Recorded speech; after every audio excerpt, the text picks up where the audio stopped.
Justin, we know you're doing real estate and a few online projects on the side. What was your backstory like getting into this?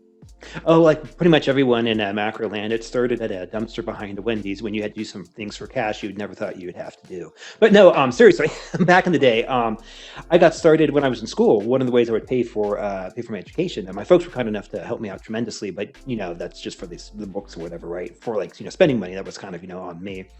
I learned how to arbitrage frequent flyer points. Back in the day, it's really no longer doable, but back in the day, you could do some really interesting tricks with the airlines. Plus, I love to travel. I'd always joked at the time I was Continental Airlines' fifth worst customer because I happened to know by name the other four customers who were even worse than I was. But essentially, I kind of grew up in the world of travel. Really helped from a big picture perspective of seeing the world, which is always, of course, fun to do, especially when you're young. But the key thing is that it taught me the concept of relative values, and it taught me, look, Josh, if you think central banks printing money, what does Gammon say? If you want to survive the world without control of central banks and blah blah blah whatever, if you think central banks print fiat, you ain't seen nothing in fiat until you have seen frequent flyer points, because that money printer always goes blur and We it also can't turn do off. know that central banks don't print money. Yeah. I know. All right, backstory. So you were in school doing this arbitrage with the flights and getting more points for your buck. Then what happened? I know you got a job. You went down to Florida, and what was it like? Oh, yeah. So actually, what happened? The first school I was at up in Oregon, I would say I fired them. They would say they fired me. The truth is probably somewhere in the middle. But either way, I came back to Houston and finished up at U of H around '08 with my master's in accounting. Worked for a guy who really liked and respected out of Oldsmar in Florida. He sold insurance to the Catholic Church, and many people don't realize that the Catholic Church. Let me see if I get my stats right. Forgive me if I'm not getting it exactly right, but this will get the concept across. If you take away the federal government, the Catholic Church, if you incorporate all Catholic entities, is actually the largest employer in America, because it's not just, the schools, but it's the hospitals, it's the retirements, it's just everything that goes together. People don't realize how big the Catholic Church is. And what my old boss did is that he was very good at dealing with customizable insurance products. So here's an example of this. If you're, let's say, like some order of nuns or monks that have taken a vow of poverty, like you have deeply held and legitimate religious beliefs that you never want to carry money. So you can't have an insurance policy that demands even like a $1 copay. And so you have to, kind of figure out how to, grease the system and get custom products made. So he's pretty good at that. I came back to Houston, and this, I don't know, like 2008, 2009. And my grandmother and I, How we old were you at started. the time? Were you like 25, 26, and in your early 30s? Oh, You're 38 right now. So you no, must have been like late 20s, 28, 29. yeah, it was like mid to late 20s. I was back in Houston. So I was born in the mid 80s. Anyways, I came back to Houston and kind of was trying to find something to do. So ultimately, I'm glossing over some stuff. My grandmother, myself, and then some close friends and some family members, we kind of went into business. We started buying up single-family real estate, single-family homes back circa 2011-ish, 2012, 2013. Not to flip, but just to rent out. Now we since have pretty much sold off almost all of them, and we're moving to sell off the rest. Did very well on that. And then from during this period, we also moved into commercial real estate, like self-storage, apartment complexes, things like that. So that's pretty much your backstory. How'd you really get into macro? I know that you Oh, have it a long line of arbitrage plays, like you were flipping dollar coins, making arbitrage on that. You've done a bunch of yeah, weird things that just no one else yeah. would really think of, that where you can just make money for free virtually. And I know you've done something like that recently. Yeah, so the big thing was also while this was going on in school too, I was also running around and getting using credit cards because you could do churn. So the concept of churn is you buy money with money. So like a good example of this is you can't do it anymore, but if you go back, was it 10 years ago now, decade ago, you could buy dollar coins. And I don't mean like gold. I mean like dollar coins that were actually worth $1. And you could buy them with a credit card. And so if you're getting 2% back on your credit card, you can order 20,000 of these things at a time. Well, 2% back on 20,000 is $400. So you spend $20,000 on your credit card, you get $400 cash back, but now you owe the bank $20,000. So the mint would ship out next day, UPS or whatever, right? $20,000 worth of dollar coins. And like, if you haven't, like, this stuff is so effing heavy. If you want to know where I got my cash from, I got it from manhandling those dollar coins. And so you would basically start opening up accounts with various banks because the thing was, it was throughput. It was almost like a page out of LTCM, in a very, silly way, because you would leverage up, because making 2 cents of every dollar is not very exciting. But if you can turn over, not that I was doing this, but if you can turn over $250,000 a month, then it actually is somewhat interesting. But in order to do that, you have to have this production line going up.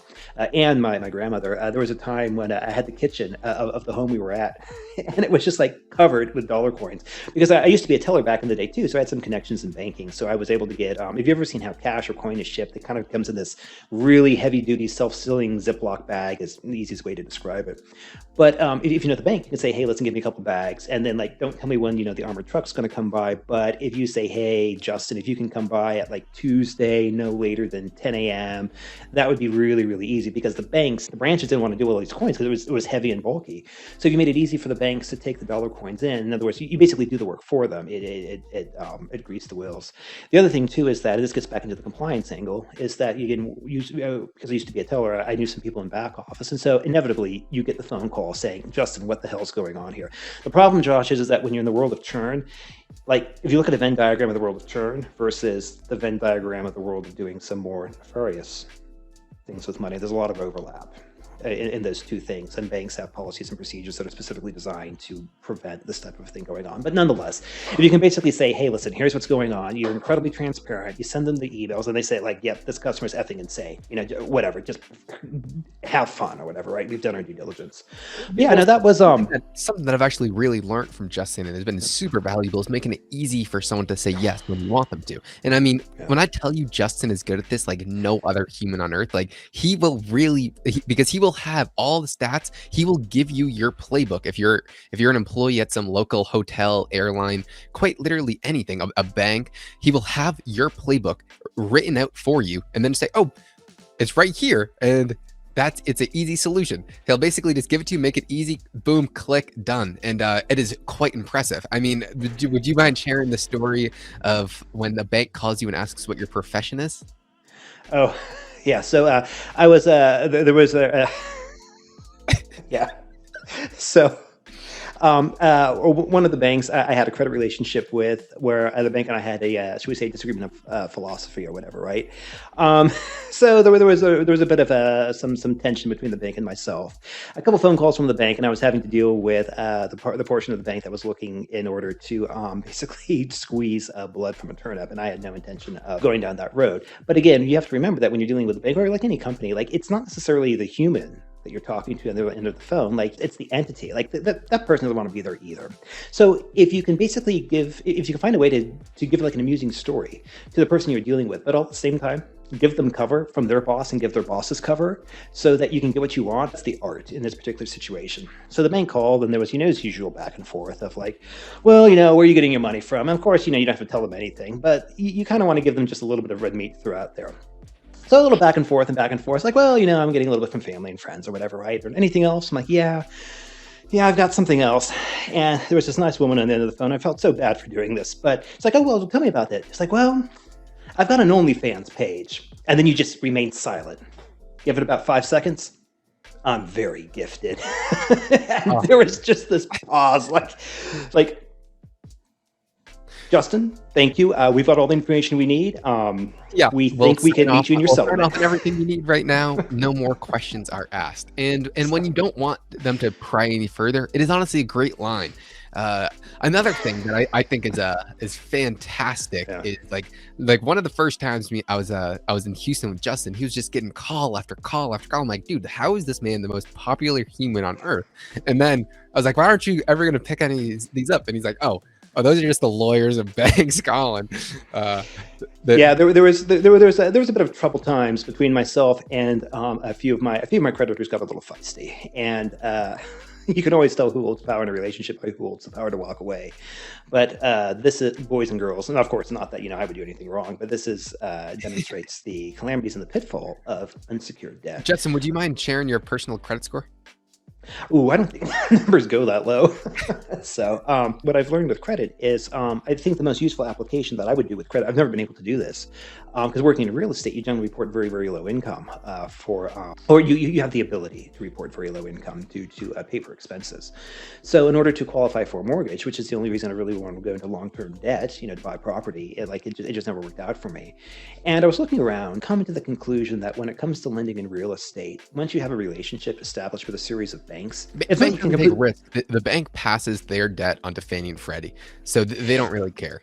Yeah, and more importantly, because if you know how to deal with compliance, if you know how to deal with the back office, and if you know how to speak the language, especially on the commercial lending side, they're not necessarily lending to you, the individual, they're lending against the asset. And so if you pick out a good asset, the bank's going to want to find a way to say yes, because as you accurately note, Josh, the bank's flipping it around to a public governmental service or it's being securitized and sent off, and the bank wants to get their cut of blood from originating the note and servicing the note. So in other words, the bank wants a way to say yes.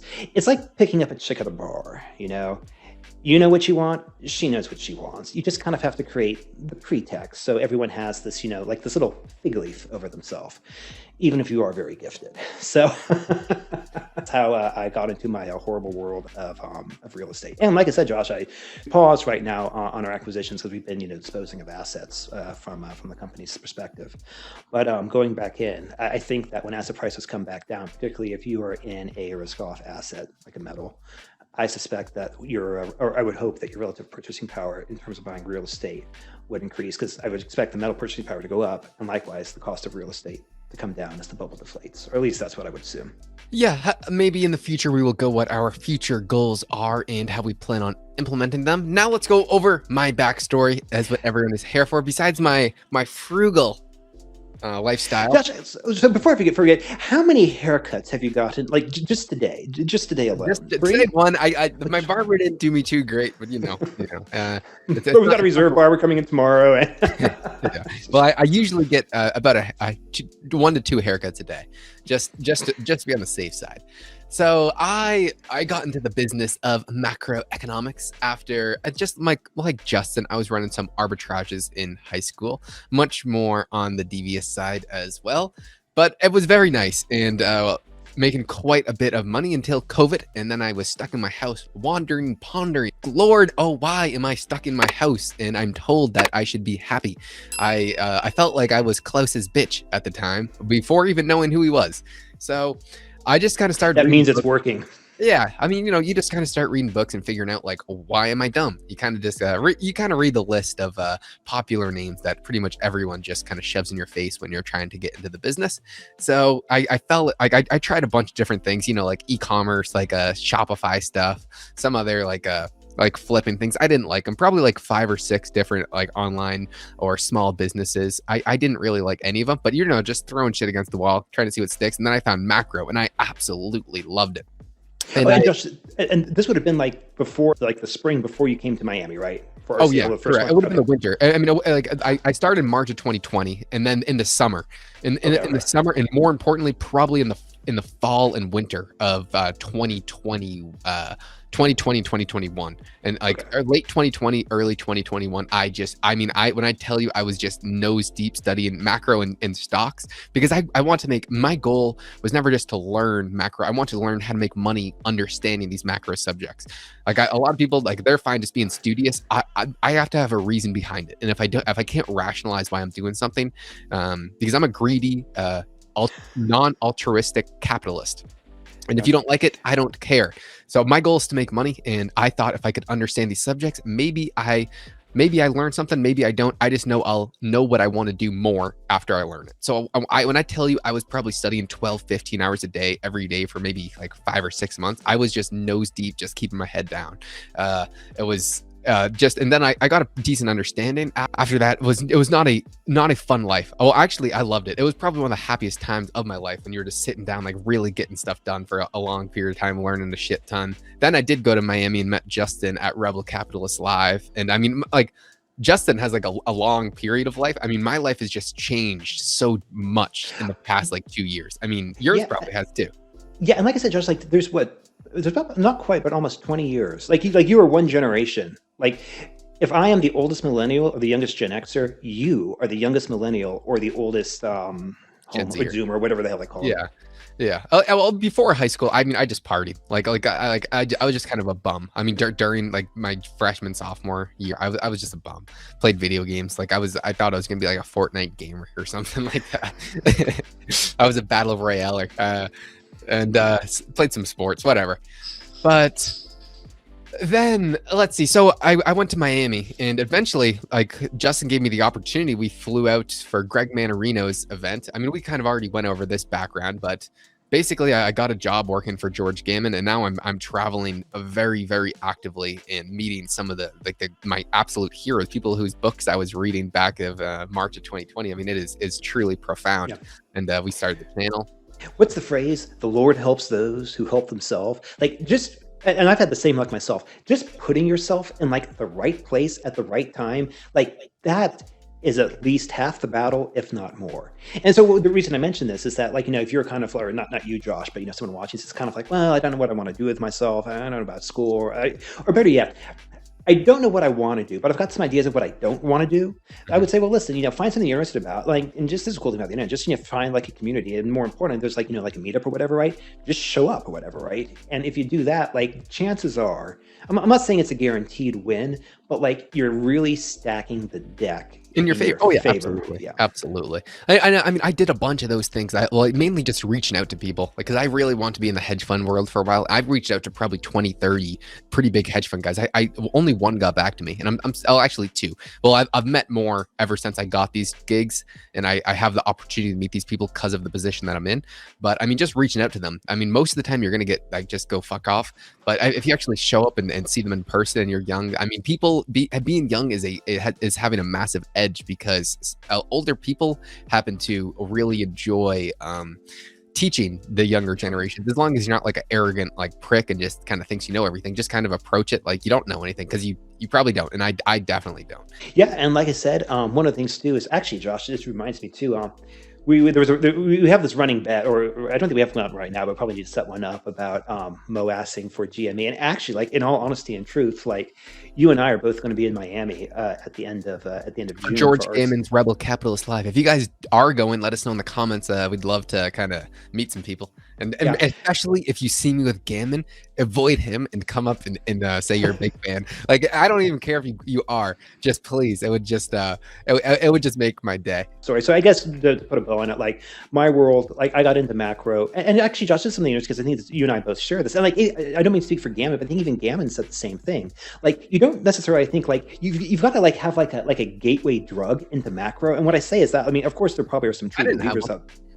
No, but here's what I mean by this. Like, so in my world, it was like points, kind of like it gave me the primer. And then the real reason why I put so much of a focus on, because I needed to explain to my family why we were going incredibly defensive by buying metals. And that's a macro conversation. So macro was a means to an end. And Josh, I think in your case too, like, like when you started learning about the world or whatever, right? Like, there was this, this curiosity, which then led to macro. Or as you said, like, I thought I wanted to, be a hedge fund, or, this is what I wanted to do. And so macro was my means to understand, the story behind the story, right?